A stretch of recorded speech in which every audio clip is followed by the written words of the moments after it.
monde, alors on se retrouve aujourd'hui dans une nouvelle vidéo. Cette fois-ci on va parler de l'initiation du pendule, c'est-à-dire quand vous achetez votre pendule, ce que vous devez faire avant de commencer à travailler avec. Et donc du coup on va commencer tout de suite.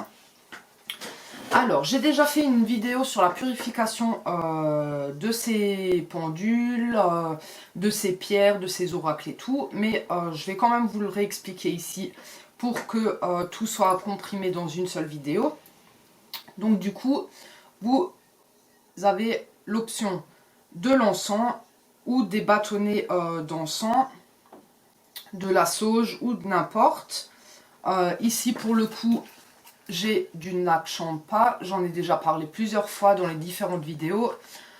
Du coup, voilà, vous prenez votre pendule, quand vous l'avez acheté, vous prenez votre pendule et vous le passez tout simplement au-dessus de la fumée, du bâtonnet d'encens, de la sauge en feuilles que vous faites brûler, au-dessus d'une bougie, ça fonctionne tout aussi bien. Ou alors vous attendez la pleine lune et vous le posez sur le rebord de la fenêtre lors de la pleine lune. Donc du coup, une fois que vous avez purifié, nettoyé votre pendule, voilà, une fois que votre pendule est purifiée et nettoyée, vous pouvez commencer avec l'initiation, c'est-à-dire à lui poser les questions « Quel est mon oui, mon non, mon je ne sais pas et mon peut-être ». Donc du coup, pour tenir le pendule, vous avez plusieurs options. Vous avez l'option de le tenir tout au bout de la chaîne et tout simplement le laisser pendre le long de cette chaîne. Voilà, c'est une première option. Vous avez l'option de le faire glisser par-dessus l'index, tout en tenant avec le pouce votre pendule, donc de le tenir de cette manière-là. Vous pouvez très bien aussi le tenir entre le pouce et l'index, tout simplement pincer la chaîne, le tenir comme ça et travailler donc votre pendule de cette manière. Alors, peu importe la façon dont vous tenez votre pendule, il faut que votre coude soit posé à plat sur la table, parce que si votre coude n'est pas posé à plat, ben vous n'avez pas d'appui, donc du coup vous risquez de beaucoup bouger, et donc du coup le résultat du pendule peut être éventuellement faussé. Donc du coup ce qu'on fait, c'est qu'on pose bien à plat son coude, et on commence tout simplement l'initiation. Vous pouvez commencer l'initiation par une question toute simple où le pendule doit répondre par oui ou par non. Donc là par exemple je demande, est-ce que mon tapis de cartes de travail, est-ce que mon tapis est rouge? Donc du coup il va commencer à bouger et à vaciller ou à tourner dans le sens de sa réponse. Donc du coup là c'est clairement un oui, donc mon tapis est rouge. Ensuite je prends par exemple une petite pierre comme ça, voilà, donc c'est du cristal de roche. Je prends cette pierre de cristal de roche, je pose le pendule par-dessus et je demande, est-ce que cette pierre est une améthyste? Et donc du coup, le pendule, il répond non, parce que la pierre est bien un cristal de roche. Alors je demande au pendule, est-ce que cette pierre est un cristal de roche? Et là, du coup, il me répond oui. Alors, vous pouvez très bien travailler votre pendule comme ça. Ou alors, vous faites comme la plupart des gens qui achètent un pendule et qui l'initient de cette manière-là. C'est vous prenez votre pendule tout simplement et vous demandez « Quel est mon oui ?» Donc, du coup, vous attendez. Et le pendule « Quel est mon oui ?» Et le pendule, il commence à tourner pour vous indiquer son oui.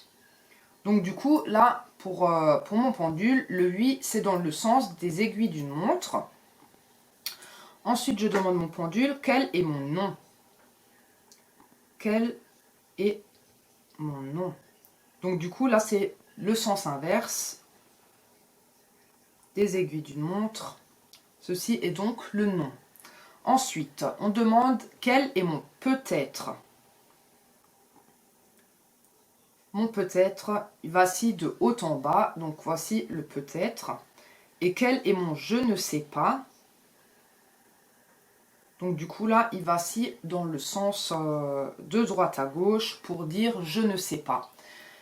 Voilà, c'est tout simple, c'est tout bête. Votre pendule est initié du moment... Vous pouvez très bien vous noter aussi par contre les réponses pour ne pas les oublier. Vous avez un petit carnet spécialement pour le pendule ou n'importe. Vous notez les réponses, donc oui dans le sens des aiguilles d'une montre, le non dans le sens inverse, mon peut-être du haut en bas et mon je ne sais pas de droite à gauche. Comme ça vous êtes fixé sur les réponses parce que ça ne changera plus pour ce pendule là. Voilà, donc du coup on a parlé de la purification, de comment initier le pendule, et du moment que l'initiation est faite, vous pouvez travailler avec votre pendule. Bien sûr, n'oubliez pas que comme tout objet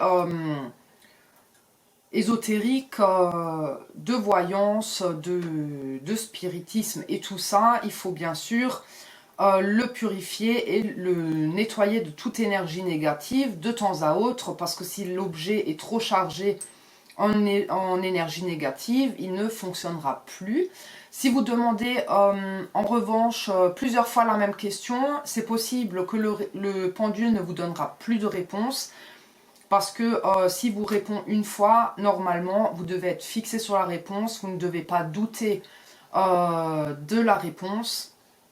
Et voilà, donc une fois que ça c'est fait, voilà, vous savez quoi faire, vous savez comment travailler avec un pendule. Les questions à poser, oui, non, je ne sais pas ou peut-être, sont les réponses du pendule. Voilà, vous pouvez, avec ce genre de pendule là qui possède une chambre dans un pendule, c'est-à-dire, si j'arrive à l'ouvrir, un petit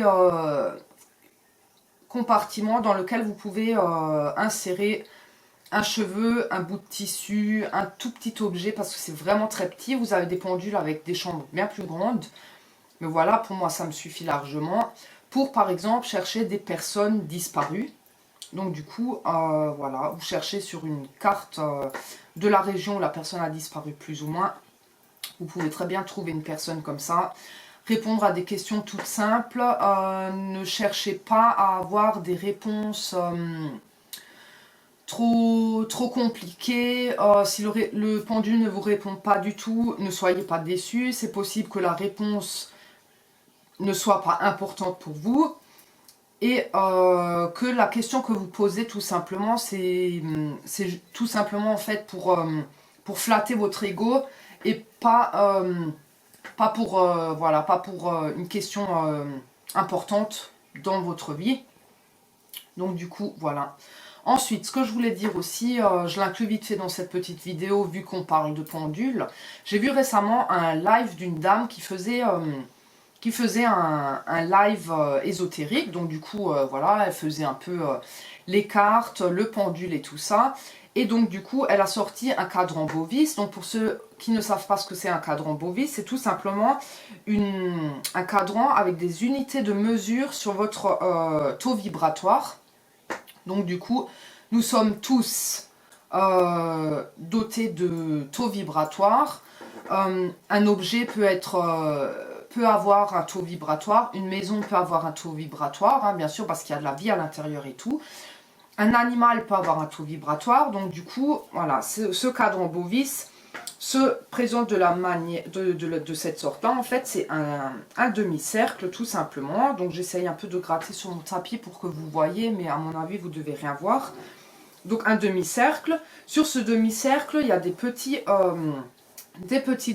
unités comme ça, tout le long. Donc tout le long de ce demi-cercle. Et en plein milieu ici, vous avez donc le point de départ de votre pendule. Alors, sur ce live que j'ai vu, la dame demandait le taux vibratoire d'une personne qui la suivait lors de ce live. Et en fait, elle tenait son pendule comme ça.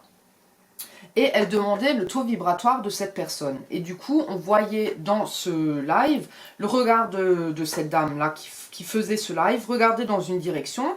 Et comme par magie, le pendule en fait vacillait dans cette direction-là, bougeait dans cette direction-là. Et la main, elle bougeait avec, quoi. Donc du coup, c'était pas vraiment une réponse du pendule, mais plus une réponse de la personne qui faisait le pendule. Ce que j'aimerais dire, c'est que quand vous travaillez votre pendule, si vous voulez avoir une réponse, essayez de rester le plus fixe possible. Forcément, votre bras a des micro-mouvements que vous ne pouvez pas vous empêcher d'avoir. C'est comme ça, le corps humain bouge, il y a du mouvement, mais voilà, faire ça comme ça, là, et excusez-moi pour l'expression, mais si le pendule et la main bougent comme des couilles de bœuf, c'est pas possible. Donc du coup, pour moi, c'était une séance complètement inutile parce que la réponse est faussée. Et donc du coup, cette dame, elle était super contente de son résultat, mais il était faux. Donc voilà. Ensuite, qu'est-ce que je voulais dire encore? Il me semble que c'est tout. Ah oui, par contre, quand vous faites du pendule, quand vous travaillez avec le pendule, que ce soit le pendule, les cartes ou n'importe, il faut que vos pieds soient bien ancrés au sol, c'est-à-dire les deux pieds bien à plat au sol.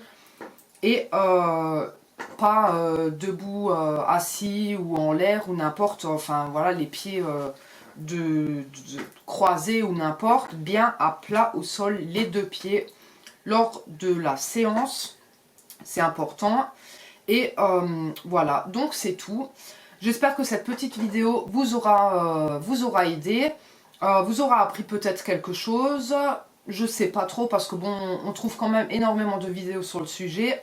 Par contre, voilà, je voulais faire ma vidéo pour vous expliquer comment moi je fais avec le pendule. N'hésitez pas donc à le purifier de temps à autre, c'est important aussi. Il faut que quand même que l'objet avec lequel vous travaillez soit pur et libre de toute énergie négative qu'il peut avoir emmagasiné durant les dernières séances. Donc du coup, il faut toujours le purifier. Voilà, donc du coup, une vidéo sur la purification des objets, vous trouvez déjà dans les vidéos précédentes que j'ai faites. Et voilà, donc si vous avez des questions, n'hésitez pas à me les poser en barre de commentaires. Laissez un petit pouce bleu ou un petit pouce rouge, c'est égal. Vous savez très bien que pour moi, ça n'a aucune importance si le pouce est rouge ou bleu. L'important, c'est que vous avez vu la vidéo, qu'elle vous plaise ou non, c'est votre problème, c'est pas le mien. Et voilà, donc je vous dis à une prochaine vidéo et je vous fais plein de gros bisous et je vous dis ciao.